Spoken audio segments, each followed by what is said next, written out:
What's going on, everybody? Welcome back to another episode of Catching Up with Christians. I'm your host, Coach McCarty, alongside a close friend of mine.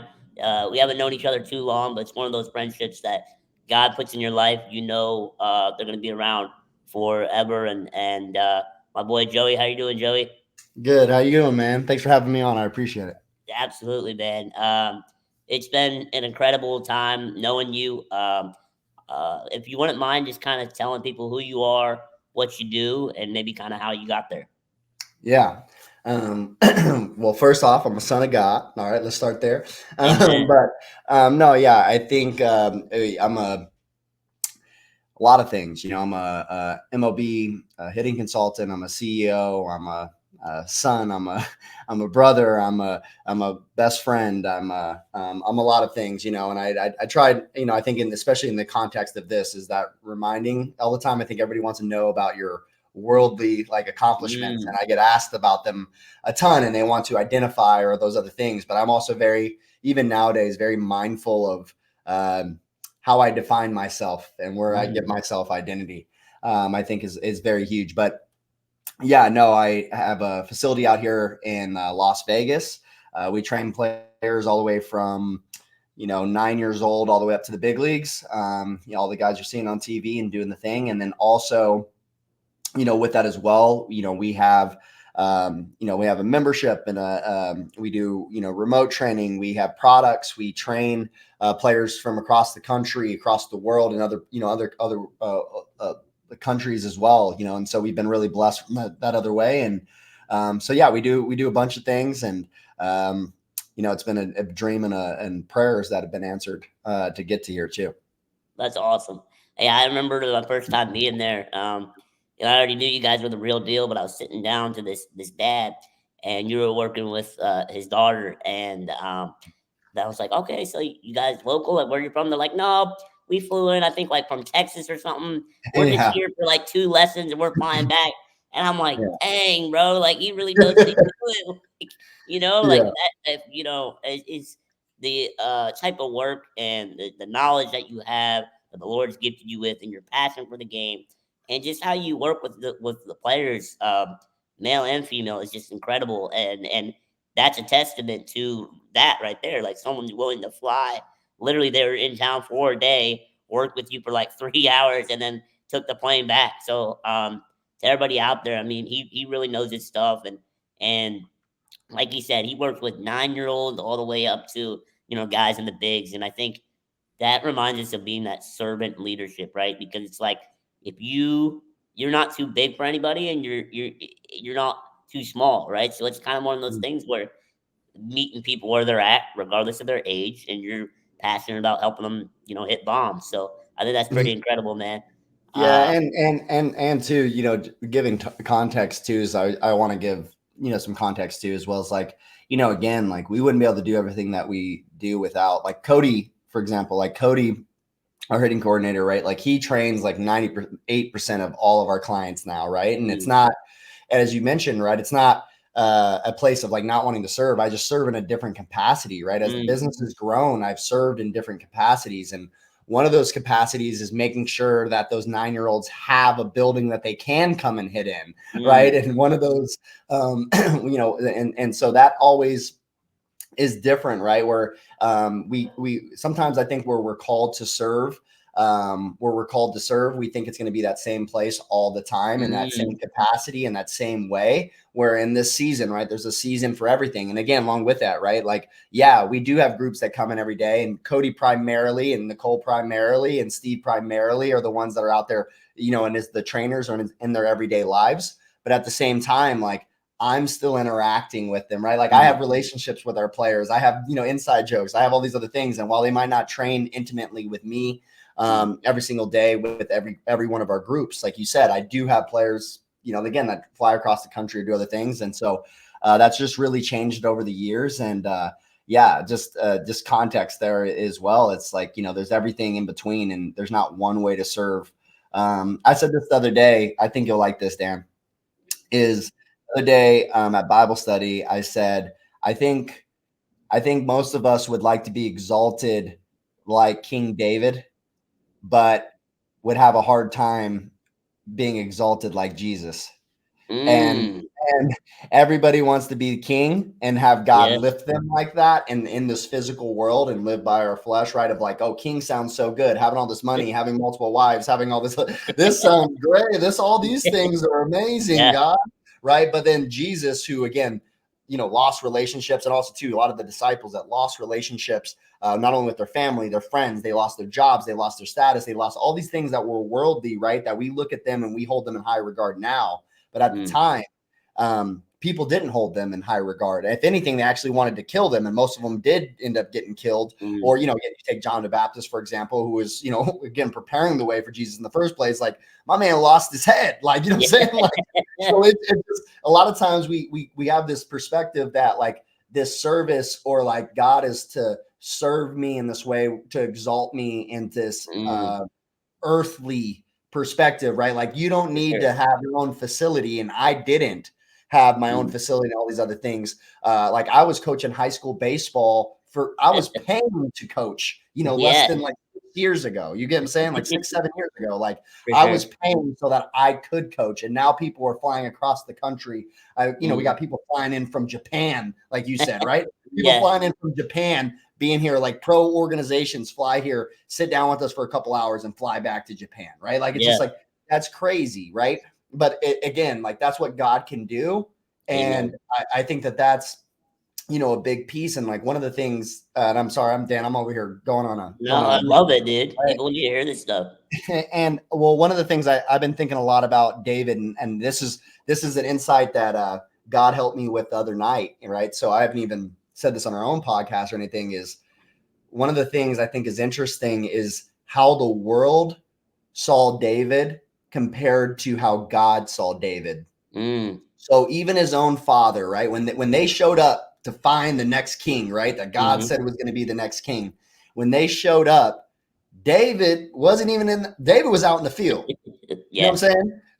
So then his own dad, they're like, okay, well, one of your sons is gonna be king, right? Mm. You want like, let's go. And he goes, oh, he grabs his big, mighty oldest son, Yeah. right? He's like, all right, it must be this one. And he's like, no, Nope. not this one. Goes to the next one. No, Nope. Nope. no, no. And then the dad doesn't even bring up David. The Yeah. dad's just sitting there, right? And then the guy goes, well, do you have any other sons? And he goes, oh yeah, David out in the field, right? And then here comes the smallest, dainty, all this other things, Yeah. right? Like he comes in, right? And he's like, yeah, like this is the one, right? This is the one. So Mm. if you think about that, and if I can encourage you with anything, right? Like again, and we'll get into my story, right? Of like I really connect with that David story is like the world saw me very different than how Mm. God saw me. And Mm. the reason everything that makes me great, just like David, right? David shows up to give his brothers lunch, right? They're Yeah. going David and Goliath story, right? They got both armies on side. You got one of the greatest warriors of all time standing there, Goliath, right? And then you got Mm-hmm. Saul, a conqueror who's conquered kingdoms and has done Yeah. all these other things, right? And so he's afraid of Goliath, right? Mm. And then you got David rolling up with this little slingshot, whipping that thing around. And again, what made David, if it was the one that was okay, so Goliath was the biggest, the Yep. strongest. He had the stature, he had all the experience, he had all these things going for him earthly. Nobody Mm. wanted to battle him. Mm. David, right, with his faith and him rolling up, it wasn't what made David great was that he had all these skills and he was so prepared and all these other things. What made David great was God, right? Mm. And so that's where I think as well is like I take that into my own story and I remind myself of that all the time is like it's not about what skills I have or all Mm. these other things. God can take the smallest of things and For make sure. it into the greatest of things, right? And Love that. so yeah, just a reminder from that way, just like encouraging something that's been on my heart lately is like I really connect that with like David. It's like again, where we're called to serve and all those other things. It doesn't matter what outwardly it looks like. You don't Mm. optimism and faith being different things. It's not Mm. about being optimistic, right? Like I have faith that God can use anything, the smallest of things, the smallest, again, it's about him, right? It's not Amen. about me. I love So that. I love that. So a lot to unpack in that because it's super powerful. But before we dive into that, give a quick shout out to some of the the people that help you operate the farm, man. I know you have some really Amen. great coworkers, and Yeah. I've had a chance to meet several of them. But just give Yeah. them a quick shout out, man. They're incredible and Yeah. great people. Yeah, yeah. No, yeah, no. I well, I call us like a family. So like again, I literally have had two of my best friends that I've had for again Taylor. Taylor's our director of ops. Like she's been my best friend for over 15 years now, right? So like again, she's the director of ops. She like first person everybody talks to when they come in. Yep. She's like the heart.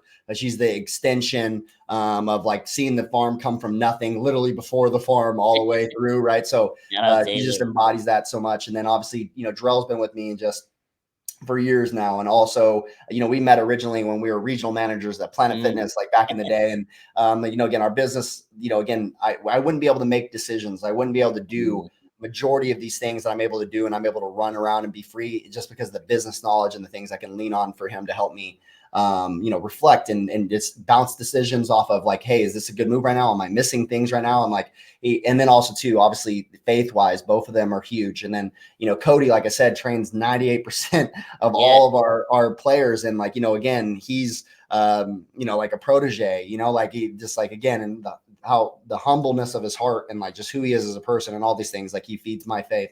And then, again, you got, Steve and Nicole, and like Steve, came from MLB. He was Mm, the MLB strength coach for the assistant big league strength coach for the Athletics that we've known for years, have consulted the other things, and now he's in house, and he's been a major impact here in the last like 6 months since we've hired him.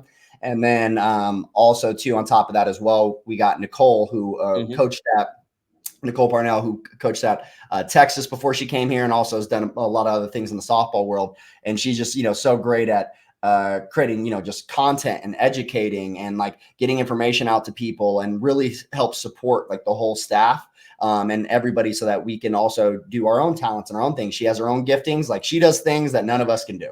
Right. mm, And she just supports all of us, kind of like it's a rising tide there. And also to her skill with slappers and other things, right? Like me and mm. Cody are like, yo, not our world, never slapped before, not a baseball Yeah. thing.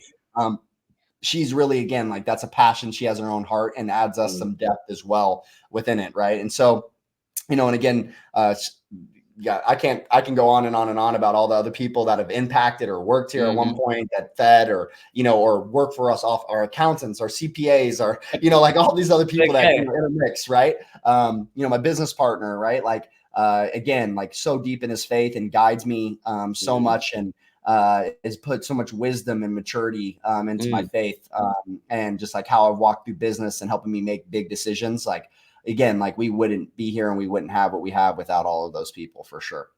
That's incredible, man. So powerful. I think a couple things that you hit on there. One thing that I've always like tried to remind myself is like we all have different gifts, right? Like you're aware that people on your staff, like they can elevate your company, you as a person, your faith, and I think it's so important to the listeners. It's like who you surround yourself with is like who you become, and I think like that's people hear that and they're like, oh, that's cheesy, but I believe that. Like, if you're trying to grow in Oh your yeah. faith, if you're trying to grow your business, or you're trying to become a better person or become a better leader, whatever, the people who you surround yourself with are going to dictate the way things, turn out. And so I think you're a great testament again to you surround yourself with faith-based individuals. Um, Surround yourself with people with amazing experience, but aspirations and desires to want to help people and want to. It's not about Every time I've been in there, I've never heard one person be like, "Bro, I know X, Y, and Z. That's why I'm like that." That's all. It's always like, "Man, I'm just trying to help the next person.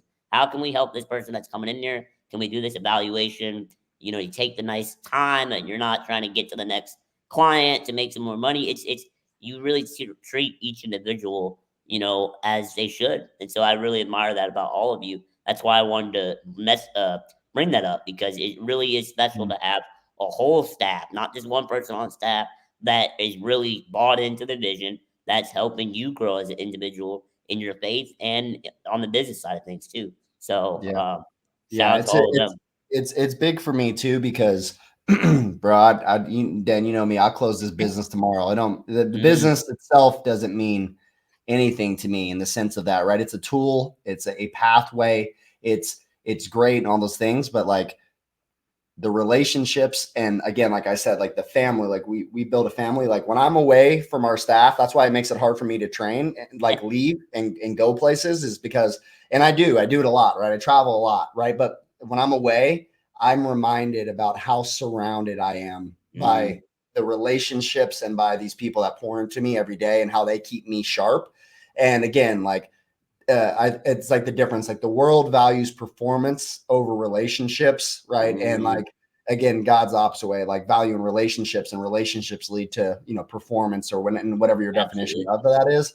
And so again, I feel like I've already, won in the same thing, right? It's like, I remind myself all the time of how I'm living in a dream. And, again, just the people that I have around me every day. It's not about the building. The dream is not the building status, all these other things, right? That a lot of, like, the dream is that the relationships that I have, what I feel in my heart, right? Like, the contentment that I have, even while I am chasing things down, right? I'm not complacent. I'm content, right? And I'm out of worship. I love it. Yeah, out of worship, I work hard. Out of worship, I still drive forward. Out of worship, I continue to serve. Out of worship, all those other things. So that big difference between, like obviously contentment and complacency. And I think that that's a big thing as well. And like, in it's a way of, with God, you can have both. You can be content while you're still chasing these other things down. It's like in the Bible, right? It talks about like you submit to the Lord, He will, give you the desires of your heart, right? And so I think it's so important in that. But this is the second time we've done a podcast together. I was on his podcast, The Farm. It was an amazing episode. It was awesome. But the reason I mentioned that was because you said something on here that you just said in that episode, well, which is so powerful. And I think people could really take something from this. You said, like, if God is telling you to shut the door tomorrow, and because that's not your will for your life anymore, you're willing to do that. Now, how many other people out there are willing to do that? And I said this yesterday. I was in young adults group, and we're doing a at Central, and we're doing a series. Our pastor, a young adults pastor, was doing a series on like relationships because it's Valentine's Day was just happening, and I dropped the question in there that stunned people because this is something I prayed about like a long time ago. I heard a sermon, and I heard a sermon one time. It said, and you'll see why I mentioned this: if it's in your will to be single for the rest of your life, how would you feel? Like, what if God tells you like you're not meant to have a family, or you're meant to serve me my whole life? Well, where are you at? Are you so devoted to God and your relationship with God, or do you want these worldly things? I'm not saying that's going to happen for everybody or anybody necessarily, but I Paul, like to Jesus, like exactly. you could go through it. Yeah, for sure. Yeah. So my point of saying that is it's the same thing with your business. Are you so devoted in your relationship with God that you're willing to sacrifice everything because it's no longer His will for your life, or you realize something later on down the road is where God's calling you and leading you? So I'd love for you to unpack that a little bit. I know you didn't just wake up one day and be like, "Oh yeah, that's the way why I believe what I believe."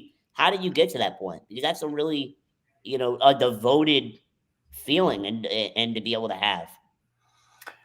It's actually pretty interesting. To me, it doesn't feel like devotion. To me, it doesn't feel like a sacrifice.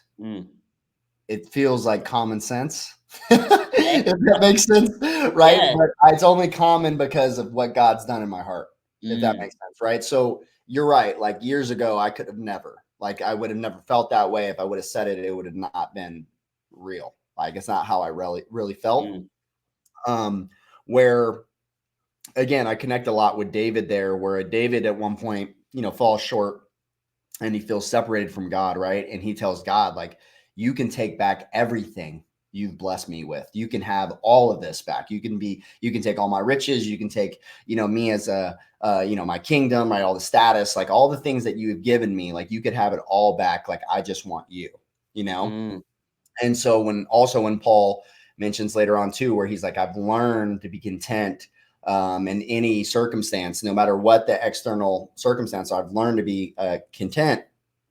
and find and have peace and, you know, joy and all these things, right? No matter what the circumstances are, right? Because it's an internal condition, not an out, you know, external Absolutely. circumstance, right? So I think for me, like on the same way is because I've experienced, not just read, and I have grace, and I hope I encourage you in the same way within your relationship with God, because it would have never been like this if I hadn't experienced it myself. I didn't just read about what God does. I didn't just hear about what God does, but I've experienced what God Mm, does. And because I've experienced what God has done, I've heard about what he's done, and I've also seen I've seen what he's done, and all of that wrapped together, and read about what he's done all around. The better I understand who God is, one, the better I understand who I am. mm, And then two, on top of that as well, it detaches me. When I know who I am, it detaches me from all the things of this world, which includes my business. It mm, also includes the things that we hold closest, right? The things we idolize, right? So like most people, it I think we talked about it in our podcast too, which was getting bamboozled by the blessing, right? And it's mm-hmm. a Michael Todd thing, right? Don't get Yep. bamboozled by the blessing. And so sometimes, a lot of times, we end up, God blesses us with something that we love so much, right? It could be our kids, our family, our job, our whatever, right? Something that we hold so near and dear, our wife, our, whatever that is, right? Mm-hmm. And we start to hold it so near and dear that we start to put it above God. And it was something that he Mm, blessed us with in the first place, right? And a big one that we do is life, right? Like pride of yeah. life, right? And so we hold on to our lives, right? Because we're like, God, you can have everything. The thing, when you say, again, when you ask yourself, go through the things that are most important in your life, and would you be willing for God to take them away? I'm not saying it wouldn't be painful. I'm not Mm-hmm. saying, it couldn't be these things, but would you, if God asked you for it, could you hand it to him? Mm-hmm. Right? And if you couldn't, that's something to start talking to him about and 100%. wrestling with him about, right? Because we've started, in some way in our heart, we started to place that above him, because we Mm-hmm. know, if we know who God is, right? If we know that God is for us, right? We know that he knows, again, he can't lie, and he's faithful, and he comes through on all of his promises, right? Mm-hmm. And then we also trust his character and who he is and how he moves and all those other things. And we know that his ways are higher than ours, right? Mm-hmm. Is that when we have that faith and all those things going forward, like whatever he asks of us, Mm, right? Even when he asks us to step out of the boat onto the yeah. ocean, right into the sea, right? And get asked to walk to him, or he asks us to take our son to the top of the hill like Abraham or whatever, right? For sure. Like, if you trust God and you have that devotion, right, you know that, like, again, it's not, you don't need to understand, right? And and Mm-hmm. and I think I told you that of my favorite line from the Matrix that's big for me in my faith is again, the in the Matrix, at one point, the machines are coming to attack them, right? And there's Mm-hmm. the captain, he's sitting in front of the wisdom council, and the wisdom council is saying, hey, this is what we're going to do. And the Mm, captain's like, I think we should do this, or this is going to lead us to destruction, all these other mm, things, right? And then the wisdom council comes back to him, and they say, comprehension isn't a prerequisite for cooperation.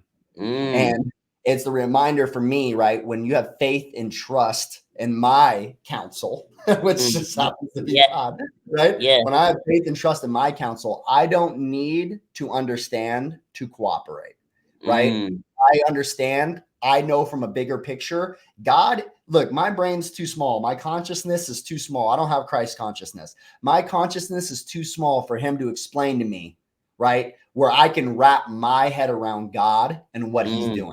I don't know. All I right. love I that. might get glimpses. He might bless me with some insight or a vision or something like that. Amazing.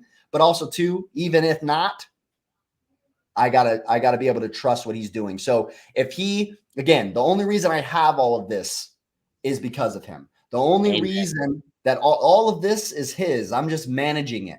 You get what I'm For saying? sure. So so Yeah. so to it's like, again, I think about that. Pastor Judd said this before, but I've literally thought Yep. about this. You go buy, you go buy your kid some food, and he's sitting in the back, right? And you ask him for a French fry, and you're like, nah. Like, kid's like, nah, you ain't getting my French fry. It's like, bro, I just bought you that French fry. You know what I'm saying? Like, bro, I Yeah. just bought you a French. So if, to me, this is God's business. This ain't my Amen. business, right? So when he asked me to close the door, it's just like if I told these guys I was closing the door, right? They'd be like, Yeah. well, it's your business. You can do whatever you want with it, right? So it's like for me in the same way, right? It's like this isn't my business. Like Mm, if anything, honestly, he's probably gonna laugh because he's probably hearing me on the other side of the wall right now. Is Jarrell that reminds me all the time that it's my business. He's like, hey, this mm, is your business, and I'm like, it's hard for me because a lot of times I don't feel that way. You know what I'm saying? mm, Like, and like I've still had to have a hard time wrapping my head, and not even a hard time. It's I think what a lot of people feel as imposter syndrome mm, is for me is separate is being like, well, but it's not mine, right? mm, Like God, I didn't deserve this. Like I didn't, yes, I worked and yes, I did other things, but great. But there's a lot of people that work. There's a lot of people that sacrifice. There's a lot of people that have come from deeper and stronger. Even though I had humble beginnings. There's people that had much humbler beginnings. Some people are living for in sure. Cuba right now and trying to, like, you know what I'm saying? Like it Yeah. just again, along with it, a lot of people go like, I don't deserve anything, right? Like I Mm, deserve I deserve death, right? For for sure. what and the mistakes I've made and the spiritual death, all these other things. God, everything God gives me is a blessing, right? Amen. These are all things that I'm not entitled to. This is something that Mm, He has blessed me with, and because of that, I'm willing to give it back to Him. You know what I'm mm. saying? And not just a piece of it either, right? Like you can have all of it. Like, and also too, I trust it in your hands better than mine. Like I trust Mhm. you. You know what I'm I saying? love Like that. you got me. You got me Yeah, here in the first place. All these things. And also too, the real blessing is not the building, it's what you did in my heart. That's the real amen. blessing. I don't Yep. this building can come and go, whatever. Like you could take this, you know what I'm saying? It could COVID, Yeah. something happen. You could take the whole thing, right? Like what he's done in my heart is the real blessing. This is Mm, just a physical representation of his greatness. Like that's great. But like again, like what he's done in my heart is like the real mm. prize, you know? I So love that. So a couple things too, like I wanted to touch up on here was one thing, you mentioned like Pastor Judd's message, and remember in the similar message or a couple weeks, maybe it was the same message, but there's talking about when you realize that like everything on this earth is God's, then you worry. You realize, why are you worrying? Why are you fearful? Because He's gonna come through. He's the one providing for you. It might not always be the way you envision or the way you hope, but yep. He will provide in that way. And so I think that's an important thing to remind people. Is like when you realize nothing on this earth is God's, like, I mean, nothing on this earth is yours and it's all God's. Like, if you believe in Jesus, I should rephrase that altogether. If you are a follower of Jesus and you believe in God and you submit your life, therefore you believe everything is God's, then that should just lift the ultimate burden off of you. Be like, you know what? Why am I stressing about these certain things? Because God will provide. And I think that's such an important aspect, to really wrap your head around. And another thing I wanted to mention too is just talk a little bit about, if you wouldn't mind, just talking a little bit about what exactly you guys do at the farm. If anybody doesn't really know, I'm sure a handful of the listeners will. Just kind of what is the farm, and then just talk about spiral that into you guys are outwardly Christian. Like you post Mm. on the farm page faith based content. You are a baseball development facility. I'll let you dive in more specifically on what, but you, you navigate this scene while still being outward about your faith. How do other this is a multifaceted question, but are other facilities or organizations don't mess with you because of that? Do you have people that kind of are like the worldly perspective? Or what is it like navigating a business but being so outward about your faith? Mm. Yeah, no. Yeah, I mean, I think just kind of, starting from the get-go is right. It's like, again, we, we train, right? Yeah. We train at like not, we obviously have private sessions. We also have group sessions. We also do, primarily, we just do hitting, right? We also Yep. have strength obviously as well.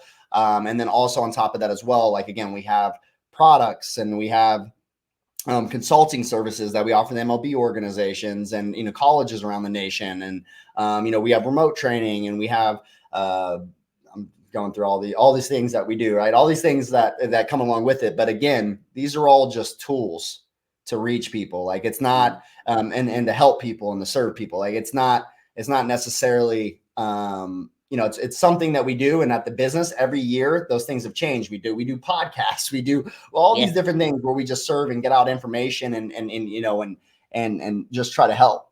With that being said, though, is like you said, there's a lot of people in the space that do similar, that run down similar paths or in the same industry or things like that as well. And, you're right. Like, again, a lot of people are even worried. I think even too, we've even had internal business conversations when the business was coming up as well. Right. Like there's been times where there've been disagreements, just even too, from like, founding, agree, like, again, like understanding between like founders, right? Like, do we talk about faith or do we not? Like, is this, do they need to be kept separate?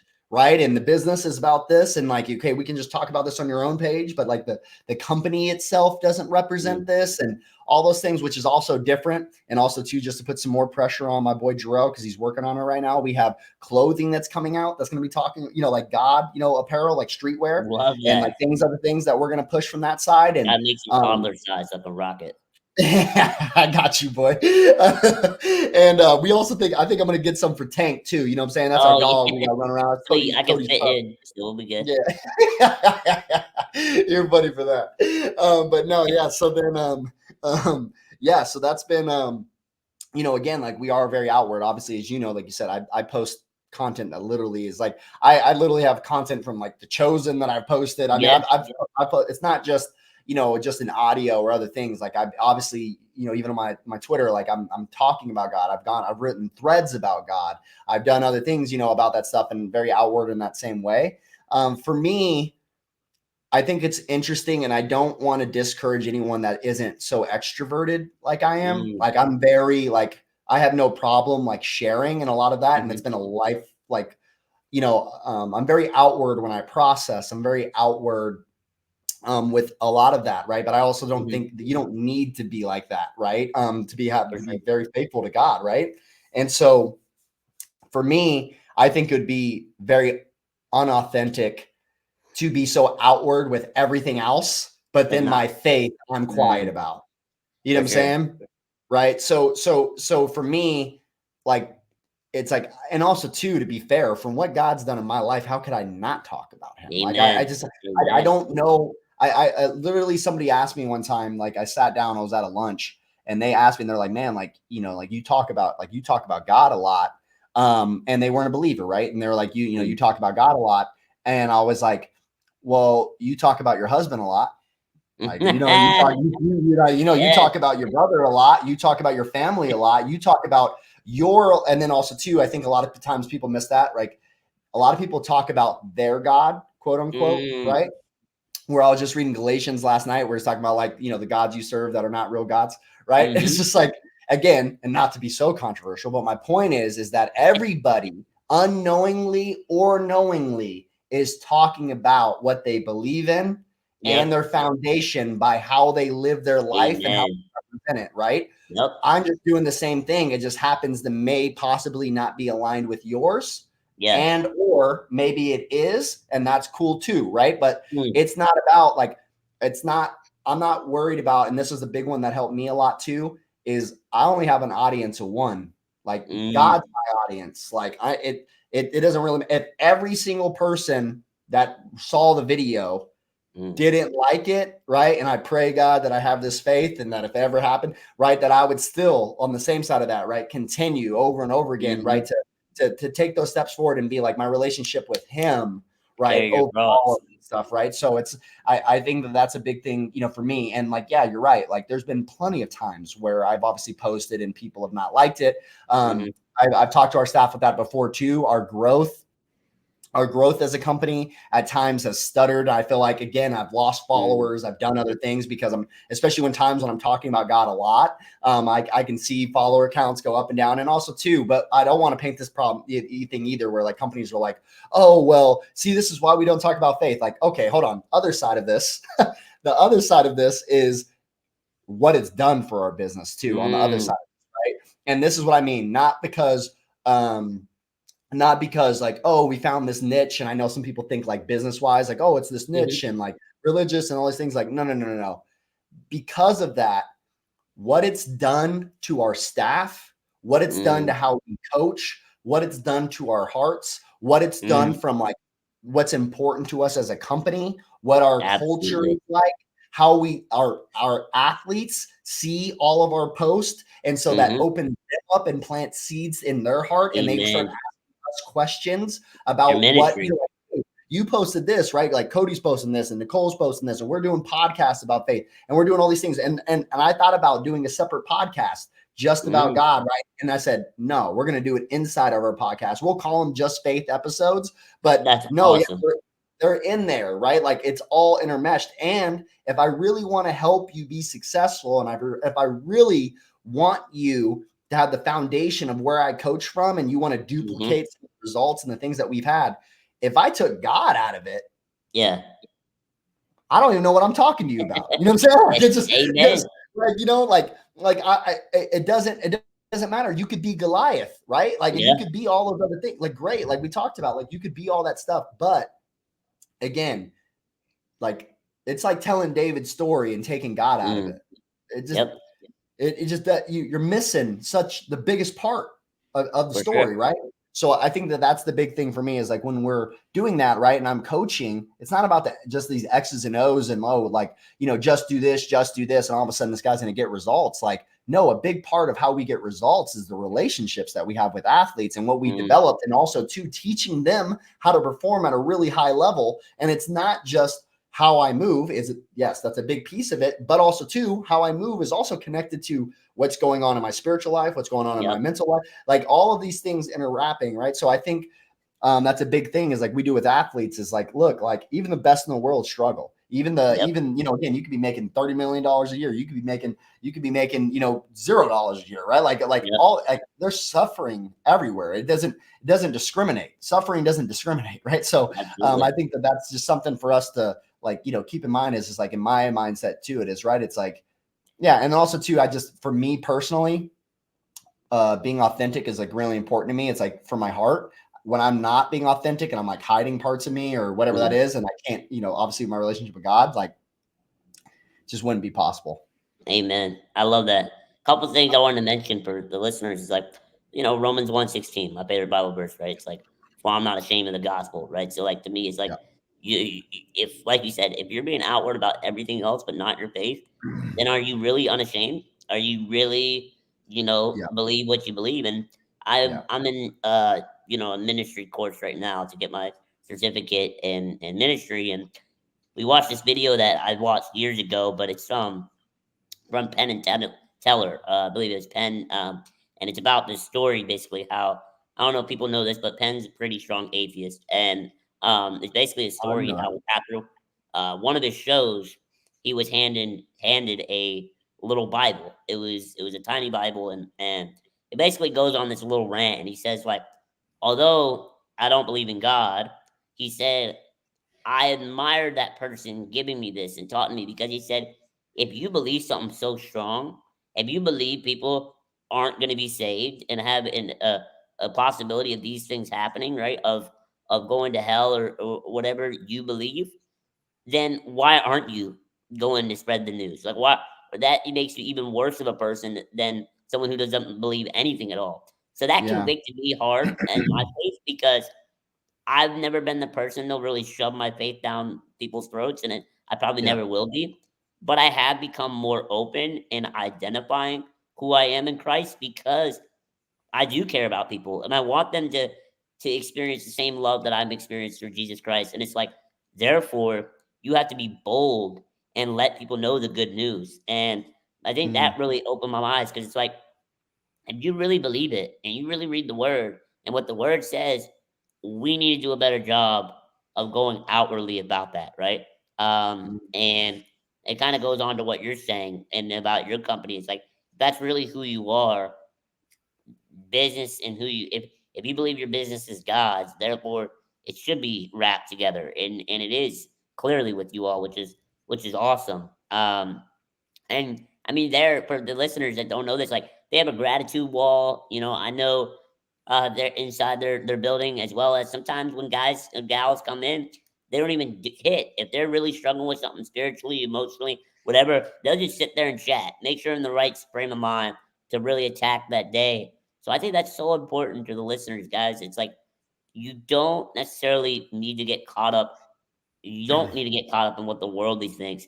Go after what you believe, live by it, and God ultimately will, reward you, in the long run with eternal life and all these other amazing things that we get by being a follower of Jesus. But it starts with giving back and living our true selves through Jesus Christ. We call ourselves followers of Jesus.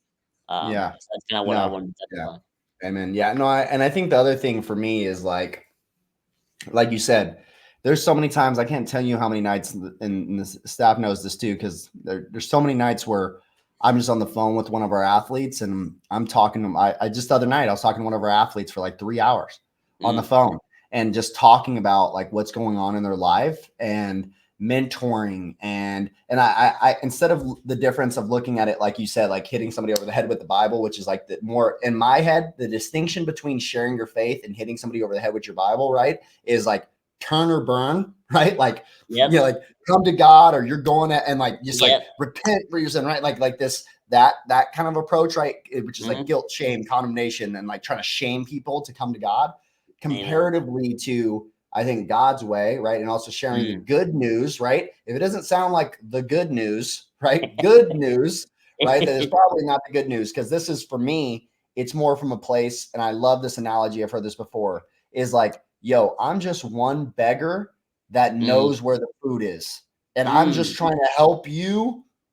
Like, yo, if I come around the corner and you're over here starving for food, and I know that there's food around the corner that feeds me every day and all these things, like it's not about me, and I don't need you to believe for me. I don't need like, yo, I'm going to keep going back and get my food. We good. You know what I'm saying? Like, I'm going to live. I'm just telling you, like, yo, if you go around the corner, take a left at the light, go past the stop sign in the tree, the guy sitting over there, he gonna give you some food. You know what I'm saying? Like, it's just like, so like, that's kind of more how I feel when I'm sharing the gospel. It's like, I'm not like, I don't need you to believe, right? I don't need you to interact. Like, again, my post about God, a lot of times in our niche, where you still will get lesser likes or lesser shares or all these things. But I will also say this too, to also encourage somebody. I can't tell you how many times that 1 or 3 or 4 people or whatever will write me and be like, man, I really needed to hear that right now. Or I can't tell you how many people, I mean, I'm like, I'll start crying if I start talking about like the stories that I've heard of people like listening to certain things that I've shared, because this is the problem. Like, again, like I know people that were going to take their lives, that, like just crazy things, right? That again, along with it, you don't know how God is using what you're doing. And also too, this tears away the stereotype or the world's flip on its head. It's, we do all these things for views and likes and shares and all these other things. Okay. But how much is that one person's life worth that listened to what you said, that 1,000%. saved their life, right? That saved their life, or again, saved them from hurting somebody else, or saved them from, whatever that is. How much is that worth for you just to have a little bit of courage, to have a little bit of boldness, to just share, right? Which again, you're not pointing to yourself saying, look how great I am. You're pointing to Jesus and be like, yo, let me just tell you about what he did for me. Amen. Right. And so when you do that, I think it's a very different heart condition. And like, I'm not so worried about if someone reaches out and they're really upset that I said something about God, and they're like, your sky daddy, or whatever they want to, whatever your genie, your whatever, right? Like, again, it's also just another opportunity for me to show them radical grace or radical love, or, one of those things. Right. And so, yeah, I think it deepens my faith when I realize how far other people, and how far God has brought me with him. So, yeah, I just think it's another thing. It's just another way, like, to repurpose. Like, a lot of people are thinking about like, oh, I'm doing this because, but it doesn't get a bunch of views. It doesn't get a bunch of likes. So it's like, this isn't my most popular post or whatever. And it's like, I don't only post about God, right? Like, I'm very outward with my faith compared to other people, but also too, like, I feel like in general, like if you're actually sitting around here, like there's so many, I talk about God constantly throughout my entire day. And so like, it's not like something that like comes up and it's like, oh, I didn't know you were a Christian. Like, you're not going to be around me and not like, know that. Like, No, it's just like, like exactly. it just, yeah. So I think that's the thing as well. It's like, again, we do Bible studies. I do my lives. I do other stuff like, with that as well. But also too, like, I'm also not going to sit here and paint this like, like that stuff feeds me too, right? Like talking about God feeds my heart, like sharing God's word, being in his word, serving his people, all that stuff like that serves me too. It's not just this purely, unselfish thing. Like, no, selfishly, like, it heals my heart. You know what I'm saying? So I love sharing, and helping other people. I see somebody suffering over there and they need some food and I help them go get some food. Yes. Like while it did serve them, like it also spiritually served me, So I think about that all the time too, as well. It's like when, in the Bible, it says, it's much better to give than receive. Right. And I think the same thing with that, right? It's like spiritual. A lot of times the other person is getting the material blessing, like the physical thing.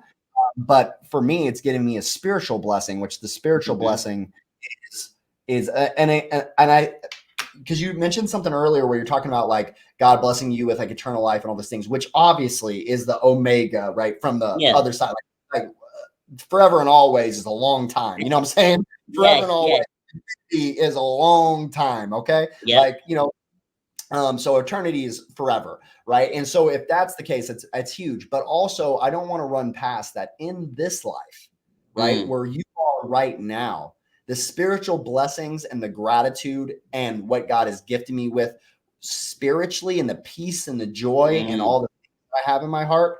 I'm not waiting. I'm waiting for heaven. I'm waiting for heaven to have that pure in all the time and never have any doubt and never have any fault and all those other things and be interconnected with God. And like, I'm waiting. Listen, I tell Jarrell all the time, they could take me right now. I'm ready to rock. You know what I'm saying? Like, I'm good, right? But at the same time, I don't want to run past that. There's good news here that it is not just waiting and suffering this entire life. And, again, there's nothing, to be found here and I'm just waiting to die and go to heaven. Like, no, you know what I'm saying? I love that. Like I find purpose in my life here. I find purpose and like, I'm not waiting to die. Right. You know what I'm saying? Like I got work to do here. He's given Love me a that. breath here. Right. If I have a breath, Dan, let me tell you this story real quick.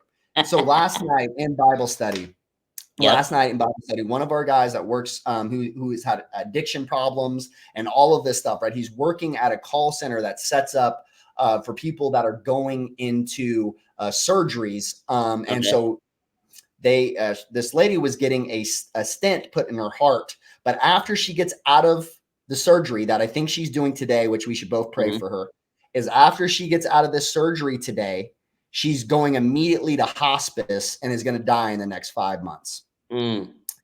So story doesn't end there, right? She's a believer. And on the call, she was so calm and was so like all these things. But this is what she said when they asked her, like, why are you so calm? All these other things. She says she has no idea that he's a believer. And on the other side of the call, like she's actually talking to one of the other coworkers. And she tells the coworkers, well, the reason he hasn't taken me yet, I'm looking forward to hospice because that means he has work for me to do there. There's people for me to save. Man. I said, oh man. I was like, so you going into hospice, which is knowing that you are going to die, right? This is the last stages before you're going to die. She says, even in hospice, I have purpose. Work to do. Man, that is real. Yeah, no, that was real. I was like, woo. I was like, man, if she can have purpose in hospice, I can have purpose out here. That's all I'm saying. Amen. You know what I'm saying? Amen. I can have purpose out here. So, dude, that is a powerful way to wrap that little segment up right there. Yeah, and think about that, right? Think about that too. Her conversation, that powerful love, hope, and all of that spread from someone I have no idea. I don't even know her name, Dan. I don't even know her name, Dan, but I know God who's worked through her, who went through a coworker, who then connected with the Bible study member, who then the Bible study member told me. Now I'm saying it on a podcast and we're sharing it out. Beautiful. The thing is like, that's the power of God and that's the power of his hope and his love and his mercy and his joy and his grace. You know what I'm saying? And so Yeah. that's radical from the opposite side. And so I think about that as well. It's like, man, like the faith, right, that woman has, right, and what God has done in her heart is moving, you know, and it challenges us in a good way of just saying like, wow, like that's what Absolutely. radical faith, that's what radical grace and mercy and love for others looks like, you know? Oh, I love that. So I want to ask you dive in a little deeper about one more question, kind of on the business side and your faith based side. And I think you can give some great insight for the people listening. Like, it's not all butterflies and rainbows. I'm sure you've lost clients, or like you said, lost followers, or these types of situations. How have you overcome those things and be at peace with the way the Lord like wants to use you? And I know in my own life, like I'm at that peace in my own life where I'm like, I've submitted things, I surrendered things. I mean, I surrendered my full time coaching career. So to follow what God has for my life. So, but to the other people listening, I'd love to hear from a business owner to someone who's outwardly about their faith. Like, how are you still content with maybe possibly there's pro teams that don't want to work with you because maybe they'll be like, oh, now you're connected with guy who loves Jesus? Or how do you wrestle with those things? And have you lost clients or people in support because of it? Yeah. Well, first off, the only one I'm worried about losing is Jesus. So Amen. let's put that as a Yes. foundation, right? Like, as much as I love people and as much as I love, um, and I want to serve, and as much as all of those things are high priorities to me, my relationship with God and my proximity, to him and what he's done in my heart is always, again, audience of one. Is I've Mhm. learned it's not always how I feel, right? And I want to be open with this. Not always how I feel. There's definitely times, and again, I don't want to say all this all sunshine and rainbows and I'm running around, high fiving everybody all the time. And I'm in, Mhm. like, no, like I take L's. I take so many L's a day, so many L's a week, right? Yeah. I take more L's. I think that's like one of my favorite quotes, right? Is like, losers think winners never lose. Meanwhile, winners are losing more than losers have ever tried. Right. And Mm. I think it's the same thing with it, right? It's not a title. It's not a like, oh, winner, loser. No. It's the things of, because I'm winning because I'm willing to lose. You know what I'm saying? Mm. And I'm willing to trust God and have faith that even in my losses, like I think about this as too, is when I'm giving David some hype today, but like with David, right? And again, because he's reflecting Jesus's character here, right? Is it's really David is reflecting when God calls him a man after his own heart. It's not because David doesn't fall short. It's Mm. not because David is so great. It's not because David has all these skills that no one else has. It's not because David was the greatest king to ever live. It's not because David was perfect and never sinned and never continued to sin, even after Mm. God called him a man after his own heart, even after God made him king, even after God gave him radical grace and love and all these other things and acceptance and forgave David over and over and over and over and over and over and over and over again. What Mhm. made David a man after God's own heart was his faith that even in his mistakes, even in his shortcomings, even in his faults, that God could use that too to make him great. And it Mm. wasn't about David. He knew it was about God, and that God is what made him great, not about all the things he had and he possessed and what he did and his decisions that made him great. God made him Mm. great. And his faith is what God was saying is why he was a man after his own heart, not because he Mm. was this perfect guy or any of these things, right? And so that story for me is big because, and that reminder with me within businesses, I fall short all the time. I'm not, Mhm. again, someone listens to this. There's two, like Dan, I'm sure back the opposite way. Like, yo, I hurt people every day. I Oh, yeah. say I lose my temper. Mhm. I'm wrong. I fall short.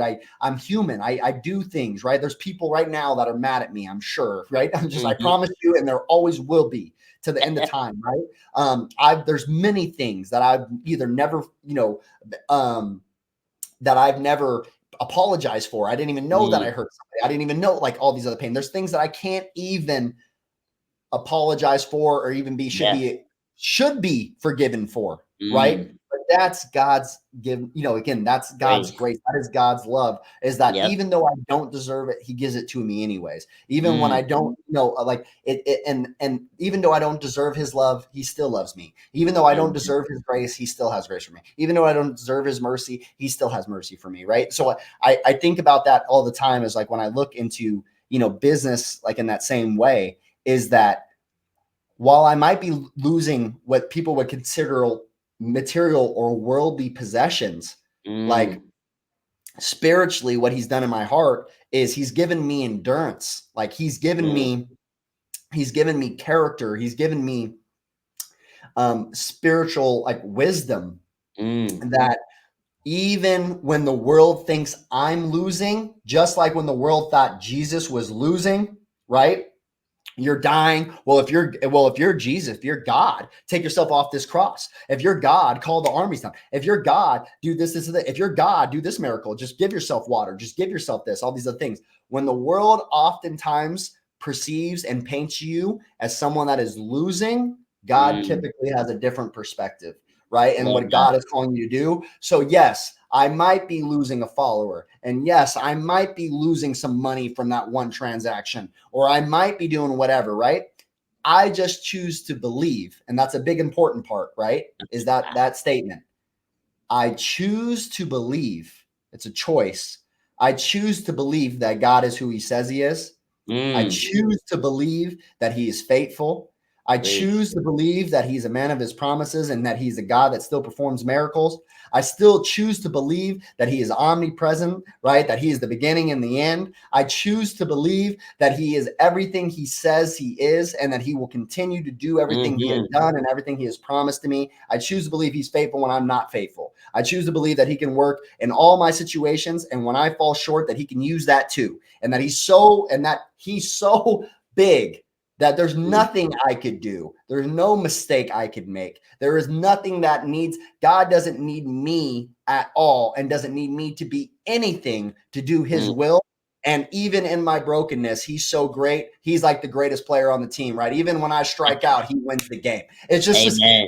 It's just what it is, right? So that's a choice, and a spiritual choice, that even when my faith is lacking, I tell myself that all the time, is saying, I choose. I have reasons to doubt God. I just choose to not. You know what I'm saying? Mm. I have reasons to not have faith, but I choose to anyways.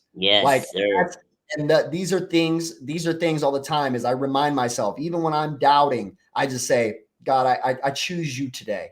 I Mm. choose you today. I choose you today. I choose you today. God, I choose to do it your way because I know better. My feelings are deceitful. My heart is deceitful. All these other things. Like I choose your word and who you are every day, because Mm. you are the same yesterday as you are today, as you will be tomorrow. I can't trust myself and what I'm feeling in the moment and what I'm seeing with these eyes or hearing with these ears. I trust you more than I trust me. And because Mm. of that, like I can lean into, even when the world thinks I'm losing, just like when they thought Jesus, even his own disciples thought that they Mm-hmm. were taking the L. Meanwhile, Yes, they had the greatest dub that has ever happened in the history it's and will true. ever happen, right? To Yeah. the end of time that is happening. And if they could happen like that with Jesus, the world is often going to think that I'm taking L's, right? Mm-hmm. When in meanwhile, this is actually a setup. God is Mm. setting me up. He's changing my Yes, sir. character. He's developing my heart. He's doing all these other things, right? And so when I remember that is God, right? And I choose him and I do that over and over again. It doesn't matter. That's what the difference, like we talked about, the difference between optimism and faith, right? Yep. Optimism means I see the slimmer of hope, right? That like, well, I see this happening and I have that deal that might close and that deal that might close and that deal. So I have reason to have hope. No, no, no. Everything could be dark. Everything could be against me. Everything could be all those things like again, when if you were looking around at the time when Jesus was getting crucified, people weren't being very optimistic. Mm. You know what I'm saying? It wasn't very there wasn't so optimism in there, right? Like that was Amen. again radical faith that Jesus was displaying in that moment, right? That God is again was going to do everything was he said he was going to do, and that he in his suffering there was a purpose for his suffering, right? Mm-hmm. And so even in my suffering, and even in my losses, and even in my There's a earthly purpose. beatings, in all these things, there is purpose in all of that as well. I love that, man. So, last two things as we wrap up here. One thing I think, how does your faith differentiate you? One, maybe as an individual, but as a hitting coach, as a person in baseball, what makes you different? What makes your facility different because of your faith? Ooh. Uh, I think the I think I'm trying not to cry. Sorry, Dan. Is I think the biggest thing that differentiates our facility is just honestly like our the love that we have in our building, not only for like each other as a staff, but also too like for our athletes. The grace, the relationships that we have. I can't tell you like the relationships. Like I am friends with the players that with our players and our clients. Mhm. Like some of my deepest relationships are with players that I train, and the amount of growth that they've given me and the amount of faith that they've given me, and seeing how God has worked in their lives and like what they've said. Okay, I'm really trying not to cry now. Sorry, Dan. The things You're that good. God has done in and like through like their lives is obviously dramatically affected my faith, because like when you love and like you care about like your players and they're going through suffering and it's all those other things, and then you see God deliver for them and then also them find Christ, and like I've like led players towards baptisms and I've done all those other things, right? Is that like That's amazing. when you see God do those things, and then also too with your staff and you see the relationships that they've built, and you see what God has done in their lives and all those other things too, is like the greatest difference is, again, you get to see what happens when we do it God's way, right? And Mhm. we continue to submit and surrender to Him as well, because any path that is not His path is not a you really get to understand the words of the Bible come to life. Is like when I choose God's way, I receive spiritual life. And when I do it God's way, or when I don't do it God's way, I feel myself get pulled into darkness, and I see it Mm. over and over again, and I see it in other people's lives and like where they get led astray and all those things. And so I think the biggest thing, there as well, and if I could break it down to one thing, is just it's just love, right? And our facility is just different, and I feel blessed because it's like we're surrounded by that on a daily basis, and I'm kind of the opposite. Like I said, that's why I like having really deep relationships with our players, is Mhm. because that's more rewarding than anything. Is they encourage me, even though I'm sitting there encouraging them and pointing them back to Jesus. And it's like when I see God moving in their life and I see how they're responding different and I see all those other things, like I'm receiving much more than I'm giving. Yes, sir. I love that. I love that, man. Like, so powerful, and it's so, how do I word this? It's so apparent when you step in the building, and he's not paying me to say this. Like, if you know me, bro, like I'll send you I the check, Dan. don't like, I'm not the guy to blow smoke. Like, that's just not my personality. I've dealt with too much. I've talked to too many people. I've been in different parts of life. God has put me in different positions. I'm not one to say something just to say it. And from my personal experience to the audience, it's like when you're in there, you feel that love from the first person meet, Taylor, whoever opens the door, whatever the case may be. You get in there and like And exactly, Tank, bro. He's awesome. Like chilling, tries to jump on the ping pong table and stuff. The dude's awesome. Like all these things, it's like you feel that love, and you see what God's greatest commandment, right? Is numerous, well, several what He mentions in the Bible is just what is God? God is love, right? It's like who God mm, is, and so it's like loving is the biggest thing we can. Like love your neighbor, and I think that's such an amazing thing. And so, before we hop off here, if you wouldn't mind, I call it like the elevator speech testimony. Obviously, my life testimony could go on for hours if I just sat here and yeah, talked about it. But would you mind giving the audience kind of a little bit of your testimony? I mean, you can go as long as you want, but um, yeah, yeah, I'd love to hear that. yeah. No, I was born to a Catholic family at the time. I was raised Christian more than Okay. Catholic though, but I was dedicated when I was a baby. All those things. I grew up like we would go on Sundays because my grandma, my grandma was there, and it's like we had to go. It was the family Yep. thing, right? So we'd show up halfway through worship, we were all just there because we wanted grandma, we love Yeah. grandma. Shout out to grandma, she's the leader of faith in our entire family. And I didn't have a strong relationship with God majority of my life. I was atheist in high school. I went the other way. I was consciously, literally leading people and like displaying to them and giving them facts about all these reasons of why God was not, you shouldn't lean on God and he wasn't real, all these other things. That's why I connect with Paul so much as well. I guess I should say Saul at the time, right? I connected with him. Can I ask real quick? Yep. Why? Was there something in your life that I, happened? I think it was more about where my family was and how they thought about things and how I learned about it. And then also too, I was, as I am now, I was really into science. I was really into certainty. And I was really into, I used to say things like, you can't believe the science about why that light's on outside, but not believe the science of how they say the world came to. And then I could poke holes in that all day now. But again, that was more of my heart posture at the time.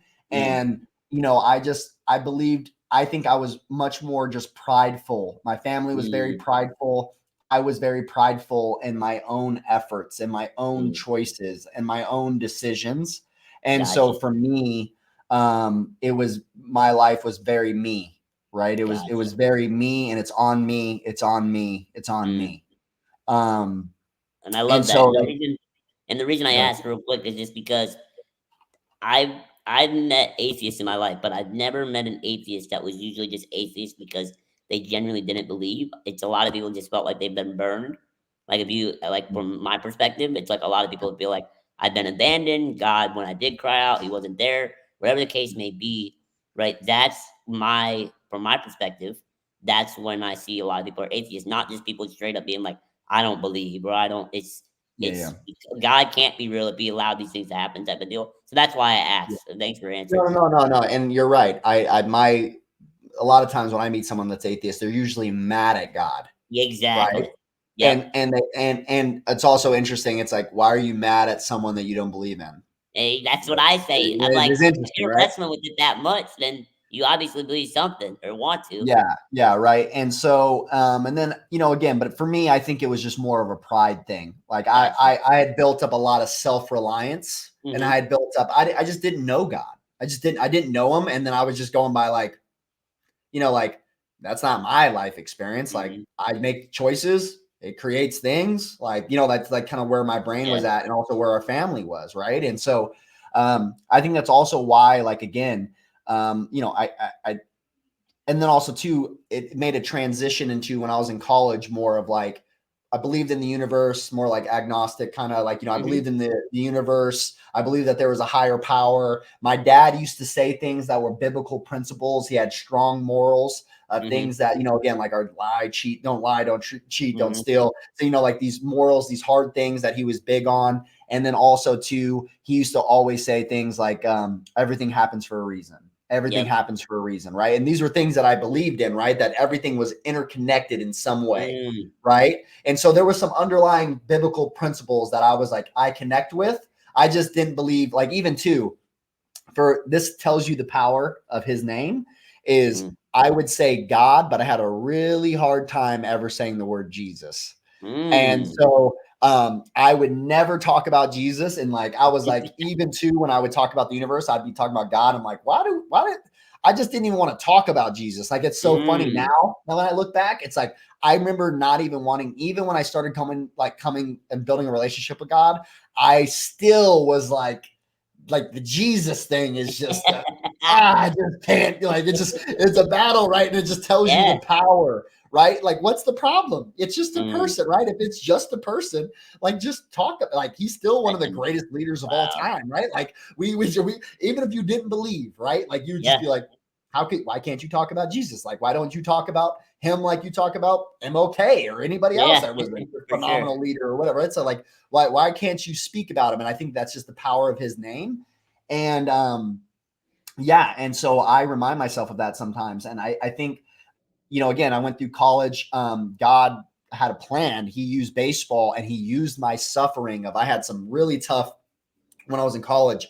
Things didn't play out the way I was like ineligible because I was a 3-year transfer from JUCO. Our recruiting coordinator switched schools middle of the year. I was a credit shy somehow, quote unquote. That they missed sometime before. It made me have to transfer from, playing at Division I, which was my dream, and all these other things. And I had to go to an NAIA. Oh man, damn, this NAIA was a Christian school. Oh, I didn't even want to go to, I was like, man, I have to go to chapel. Man, I have to go to these other things. Okay, I'll What do it school? because I went to Sterling College out in Okay. Kansas. Yeah. Yeah. So we were ranked like 20 in the nation at the time. The school was really good. All this stuff, right? I'm like, okay, I can endure God for baseball. So then God used me, met me where I was at, and I started to get. Well, first off, there was a couple things that happened at that school. I went to a science class, right? Because I'm a science guy. Yeah. I went to a science class, and obviously he's a believer. And when he starts unwrapping why he's a believer, even in science, right? And I'm like, okay, that started to unravel me. Then I would go, I had a, and this is the thing, this is how God is, all the glory is. I've even forgot the teacher's name.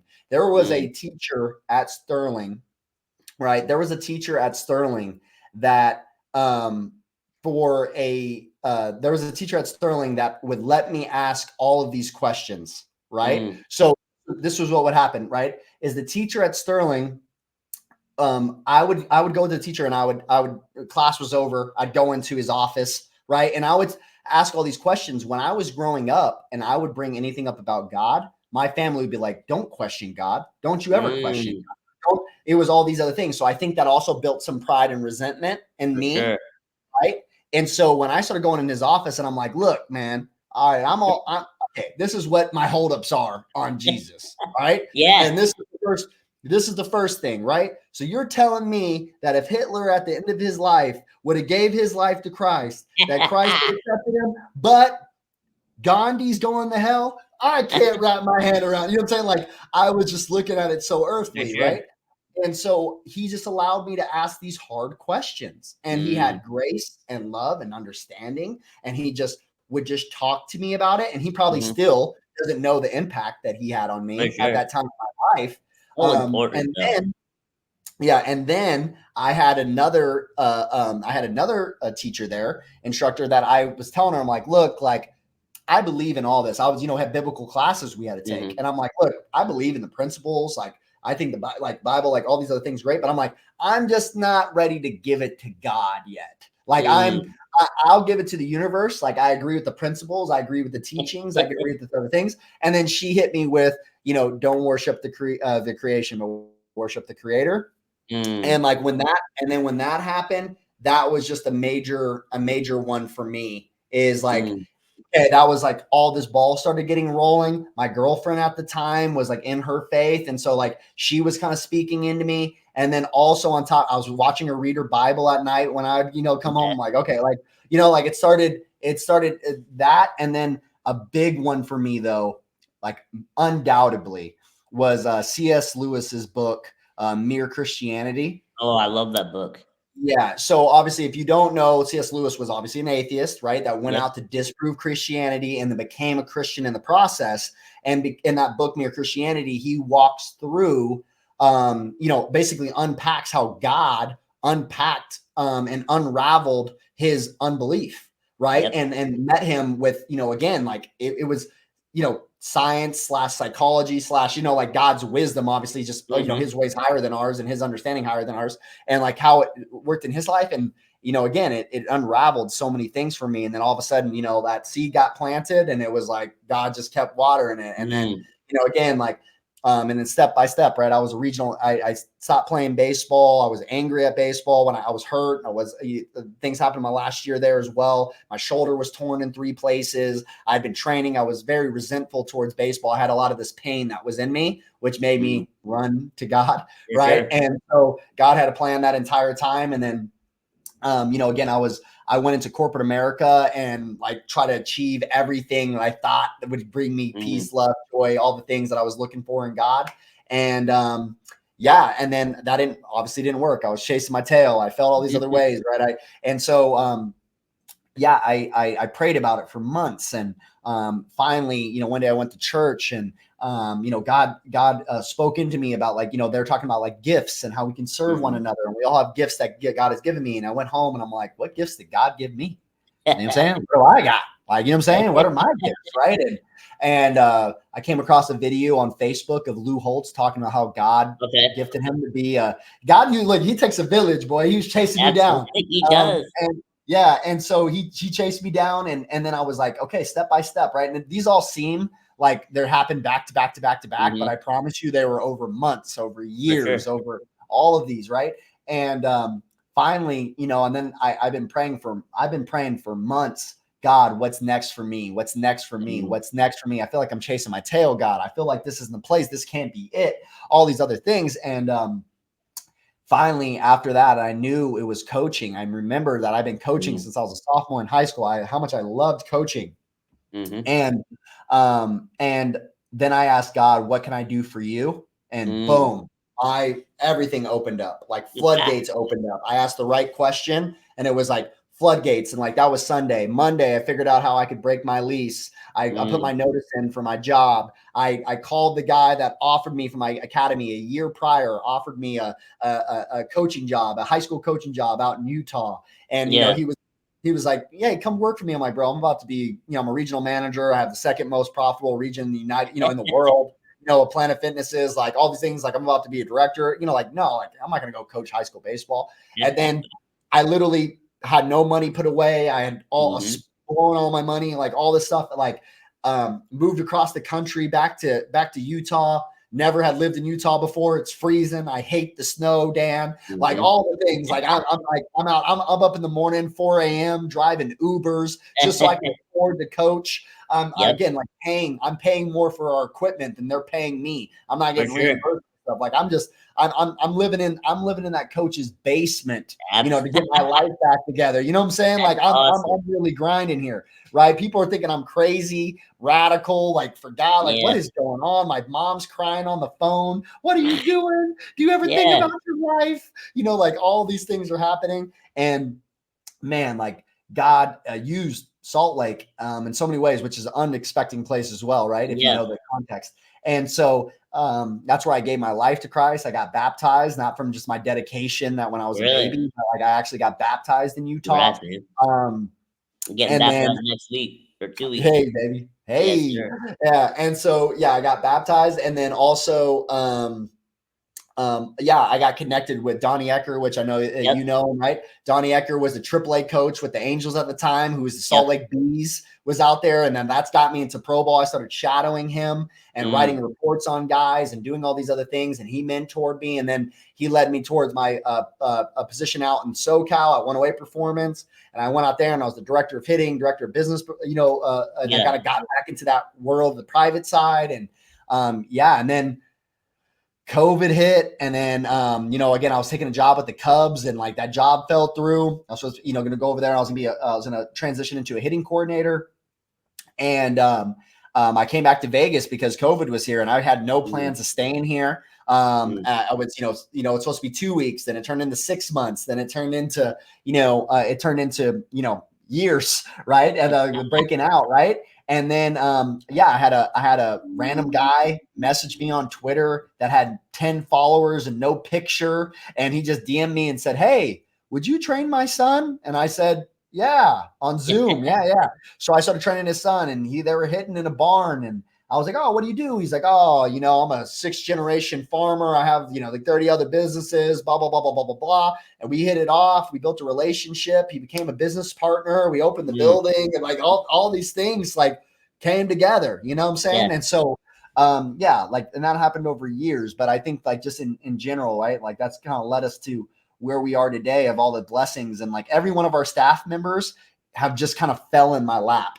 Like I wasn't out like looking for them, right? It's just like in some way, in some approach, like they kind of fell and like they've Mm, been such a blessing in that way. And so every time we go to hire people, I'm like, God, just keep doing that because it's been working. Like, you know what I'm saying? I don't need to amen. go look, and you just send them and land them on my lap.